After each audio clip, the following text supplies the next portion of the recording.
Okay, It's pretty cold here, though. all right. So welcome back to our class. Then it's going to have the presentations on the readings, but we don't have the readings for Nathan's as others see us because the presenter's not here. We are going to start with Rosaldo's Erosions of Classical Norms. Christina can help us understand the main ideas. First of all, introduction to talk about Rosaldo. This is one of the most well, not just a challenging text, but it requires a lot of attention readings and in reading it.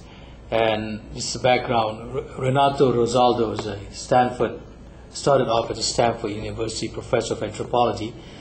Now he's at NYU, New York University, and he's considered one of the more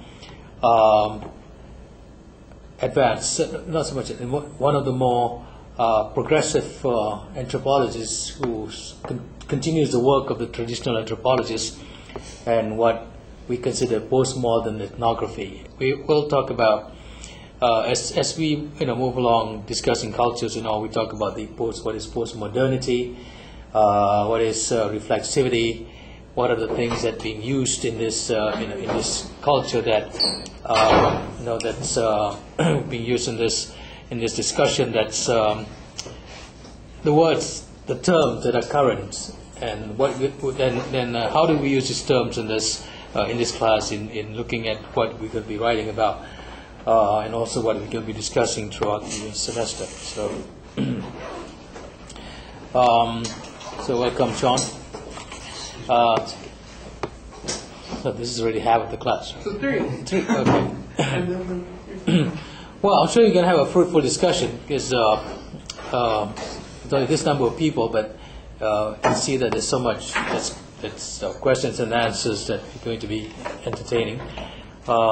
So we shall begin with just to talk about last week. Last week, for those of you who watched the movie Avatar, again, what did you take? What is your take on that movie from a cultural perspective? Going beyond what we talked about last week after the movie, we spent about 5 minutes to talk about it. If you were going to be writing a paper on that, what is it going to be about? Oh, I'm sure that you have started writing a paper. Ali? See, I don't want to say too much because I put it all on my paper, but if you wanted me to, well, what I got from it, well, I said in my paper that it was,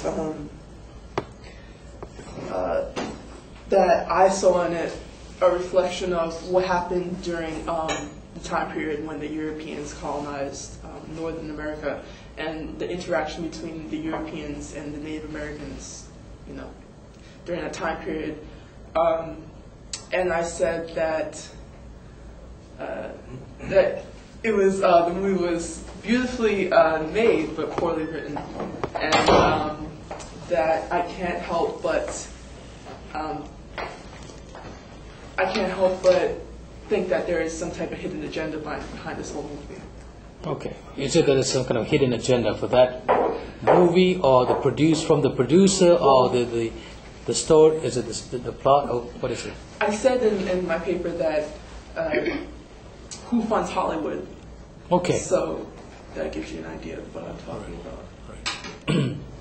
So very interesting. You're looking at an external critique of it, not so much from the internal point of view, meaning that if you were to talk about the movie itself and then also talk about the theme, the plot, the characterization, the storyline, that would be and related to the cultural studies that we're discussing. Are we using cultural studies as a foundation? What would that be? Putting aside the ideology of Hollywood itself and producing that, what theme do you think is dominant in that? The theme of colonization, well, in my perspective, from my perspective, the breakdown of one culture and the installation of another culture. Okay. So the breakdown of one culture and the installation of another. It's very interesting. You use the word installation. What do you mean by installation? Installation. Well, the passing on of one's belief and one's dominant. Well, if you look at the world currently, you see a lot of it. People destroying cultures for the sake of capitalism. Go into like Iraq currently. Iraq has a lot of natural resources. So now we're seeing the infiltration of Iraq, basically. Okay. That's what I think about it. All right. Okay.